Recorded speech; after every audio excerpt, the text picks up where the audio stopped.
These are just some of my new acquisitions. This was all stuff that was...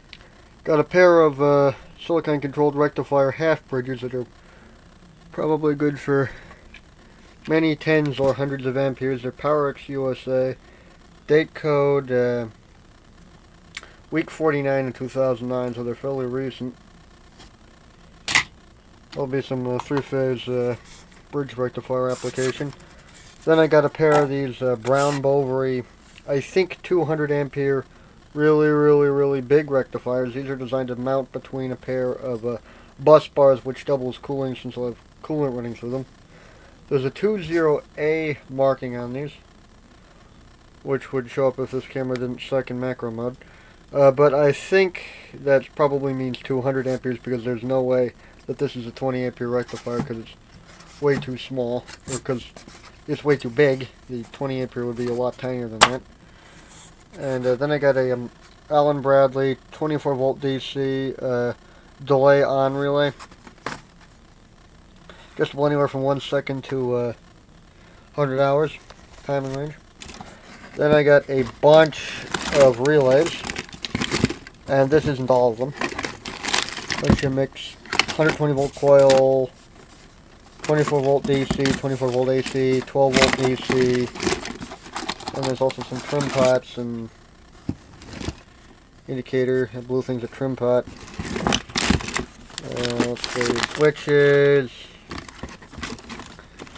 and some pneumatic something other. I don't know if I can read Japanese. Probably might post a translation of that if I can get one. Anyways, what else? Then I got a pair of these Simpson telephone testers. They're a combination of a high operating potential resistance meter and a 0 volt DC to 100 volt DC potential meter. If the resistance meter is off, they work as a potential meter. If it's on, they work as a resistance meter. Ordinarily, they'd take one of these Type 455 or NEDA 201 45 volt batteries, but this one's dead. And the other one of these had, was also dead. These are actually a lot newer than they look. This one was made in 1985. And the other one down there was made in 1991. And Simpson actually still make these because very old, very reliable design. But then again, it's Simpson, costs a lot, but it'll outlive you. Then I got some of these LS14500 3.6 volt lithium thionyl chloride cells. They're exactly the same size as your typical AA cell. But you don't want to mix it up because those are normally anywhere from 1.2 volts for nickel metal hydride or nickel cadmium to 1.6 volts for nickel zinc, or of course 1.5 volts for carbon zinc or alkaline.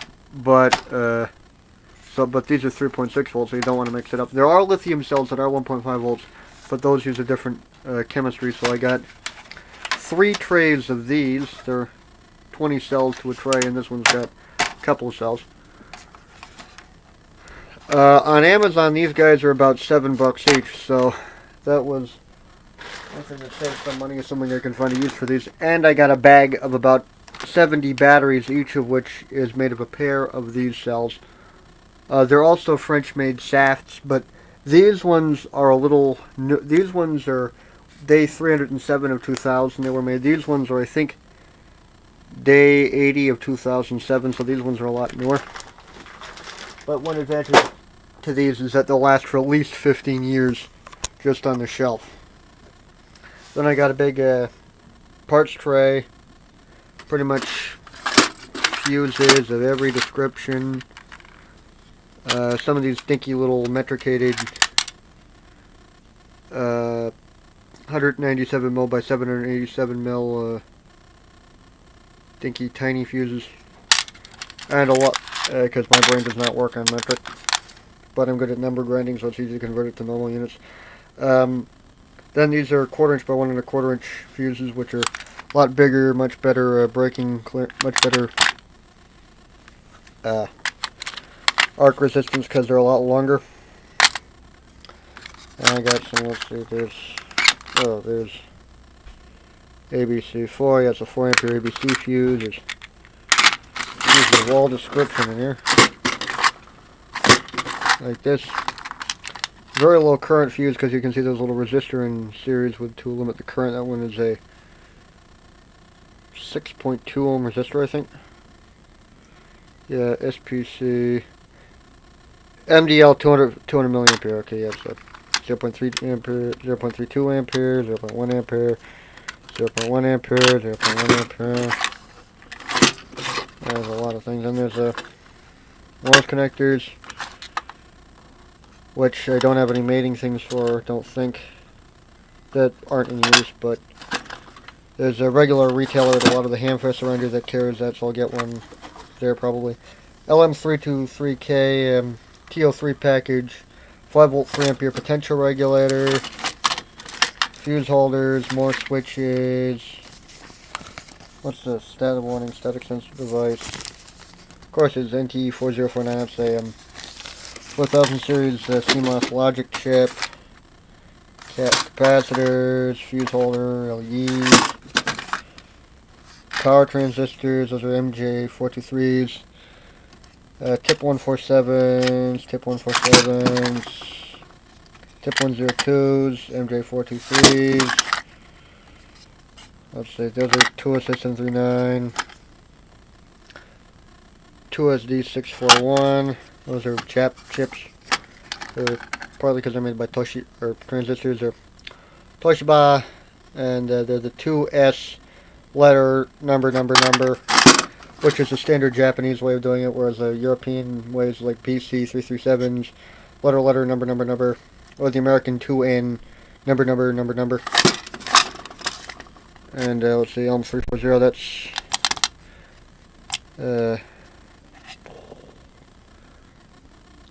7812. Yeah, that's a 7812 12 volt potential regulator. Then there's a MJ803 transistors. Really old glass, black glass case, 1N914 logic rectifiers, resistors, chips. Those are all the EPROMs because they've all got the little program tag on them. GM2516F01985, Singapore 10. What else is that? There's a 8532 KD, week 50, 1984. That's some kind of chip. That's 74145. Okay, that's weeks 19 to 1979. That's TTL. The chips, rectifiers. 15400. It's a 3 ampere 50 volt rectifier. More rectifiers, trim pots, connectors. That's metal oxide resistor. Drywall anchors, chip receptacles, precision resistors, screws. Naturally, in the, don't know about you, but those don't look like quarter watt resistors.